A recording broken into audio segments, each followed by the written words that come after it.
welcome to my channel. And today I'm in a different setting. I'm actually in school right now, and I wanted to come in and tell you guys a story of how I won Kenyan shillings 18 million scholarship to study in the US. So personally, I wasn't one of those students who really knew what was going on outside in the world. I just grew up in a village, and I went to a provincial school somewhere in a small town. Wasn't a big town, you know, and I didn't know much about even studying in the US.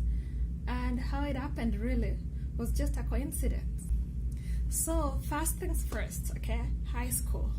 So I went to a small high school. It's a provincial school, and fortunately I worked hard and I got an A. And it happened that I was actually the leading student in the district. So I ended up getting the Equity Bank pre-university chance to work in Equity Bank. So I worked in Equity Bank, and I was already in Nairobi. I'd actually won another scholarship to go to Strathmore. So I was already in Nairobi. So I ended up working in Equity Bank in Nairobi for a couple months. And around June, so that was March when results came out. In June, actually it was May, I think. In May, I received a message from one of my friends, and she's like, "Oh, I met this guy, and he's looking for students who passed because they have a foundation where they help students to go to the US." I didn't take it seriously, so she told me, "Oh, I have your application. Can I send it to you?" So this was a student from my high school too. She had gotten an A too. So she's like, "Can I send you the packet?" And I'm like, "Yeah, send it to me." So she sent it to me via G4S at that point. Back in the day, it's been a while. And I filled it out. I did fill it out. So the interview was based in those sides of Eldoret. So during the interview day, I showed up. I had actually never gone to Eldoret. That's really interesting because I'm from Rift Valley before, so I traveled overnight. And I will say I was just lucky. I arrived in Eldoret at 4 a.m. I didn't know where to go.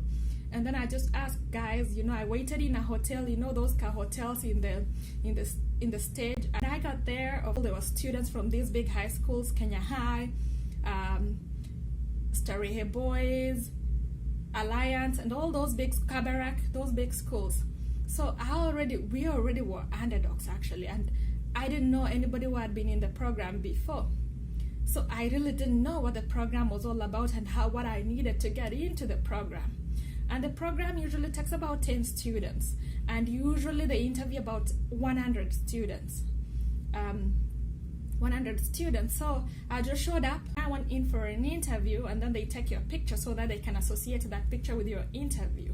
Oh yeah, this girl here with her picture here did this and this and this, or say this and this and this.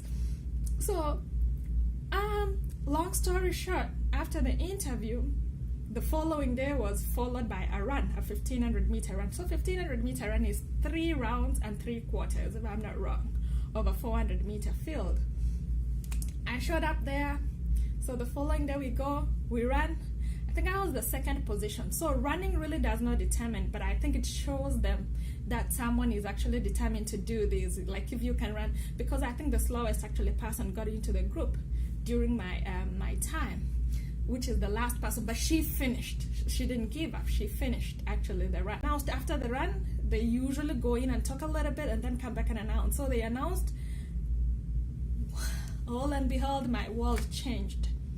They told me I had actually qualified to get into the group. So we got into the group, and we immediately moved into a hostel where we had guidance on tutoring on how to write essays, which is for application to the US colleges, and actually working on SATs too, studying SATs and TOEFL too at the same time. So their foundation actually funded SATs, hosting, and TOEFL. And then they also help you, decide which colleges you want to apply in the US. So we did all that, and I got accepted and I got funding. So those times when I got in, the fee, which is the tuition fee, including the room and board, was $47,000. $47,000 is 4.7 million. And that went on, of course, for 4 years. So That's why I estimated it as Kenyan shillings 18 million. So that's the long story short. And that's what I was trying to tell you guys, that anybody can make it. We didn't have internet those days. At least I didn't have internet those days. I came from the village and I didn't even know what was going on. And I still made it. So my video really was just to encourage you guys that everything is possible when you actually put your mind and soul and everything. So guys, if you want to know, if you have any questions, please comment down below. Do not forget to subscribe. Hit the subscribe button and like, and actually ask your questions in comments, and I'll come back and answer them. If you have any questions about applying to schools here in the US, applying to masters in the US, because now, or applying to PhD in the US. So if you've actually finished your bachelor's back home, I can offer you some guidance too, or if you have any questions, I can offer you some guidance and actually what schools to apply to if you're applying for masters or PhD. Also undergraduate, I still answer questions because I've been there and done that. So now I'm in my doctorate degree, which is the PhD. Guys, that is enough for now. I'll come back with another story soon, okay? Subscribe.